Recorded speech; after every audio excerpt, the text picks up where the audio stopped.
के भयो तँलाई चाहिँ फेरि ओटीको कलेजमा एडमिसन खोलेछौ कहिलेदेखि खोल्यो तेरो सँगैको साथीहरू त अन्त ओटी पढेको थिएन त अरू पढ्दा पनि भयो त मैले त्यहीँ जानु छ नि त ड्याड ओटी भनेर केटाहरू कहाँ कहाँ जानुको लागि होला छैन मेरोमा खर्च हौ ड्याड छैन हौ यताउता जाने बेला अन्त त्यहाँ त ट्रेन खर्च लाग्छ अलिअलि पैसाले पुग्दैन त केटा अन्त ड्याड भएर चाहिँ कस्तो हुन्छ यति त गर्नुपर्छ नि ड्याड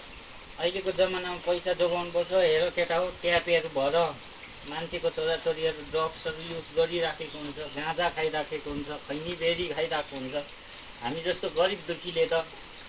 अलिक पैसाहरू बुझेर खर्च गर्नुपर्छ राम्रो स्कुलमा पढ्नुपर्छ ड्याडले चाहिँ कस्तो आफ्नो नानी दिनु चाहिँ दिन्छु केटा अब पढ्नु चाहिँ राम्ररी पढ के हो यो हाफ पेन्ट हेरेर के लगाएको यस्तो 2025 ड्याड फ्यासन विशेष गरेर पढेको फ्यासन अन्त केटा फेसन भन्दै अहिले त अन्त घाँटीभरि दाम्लोहरू बोकेर हिँड्दैछस् त यो हेर बेल्ट त्यस्तो किनिदिएको मैले अन्त कहाँ राखिस् हौ गिटारको बेल्ट हराइनु हेर्दै ट्यापे जस्तो छस् केटा म त त्यस्तो तिमीहरूको जमानामा त म बिग्रेको थिइनँ तरै पनि अब यो 5000 दिएको छु यसले चाहिँ अब दुःखले चलाउने गर बाउ आमाको यसो खुन पसिनाहरू पनि बुझ्ने गर राम्ररी जा बाटोहरू चिप्लो छ गाडीहरू अहिले एक्सिडेन्टहरू हुन्छ ल बाई भोलि पर्सि भेट्दै गरौँ फोनहरू गर्दै गर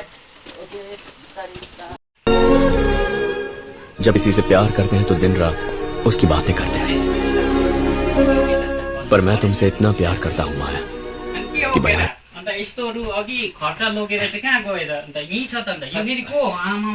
कलेज पढ्छु भनेर त अन्त अघि मैले पैसा भनेको होइन कति दुःख छ बाउ आमाले कमाउनु पर्दाखेरि खुन पसिना एक गर्नुपर्छ तैँले अहिलेसम्म बुझेको छैन साथलाई म के पो ल्याउँ हौ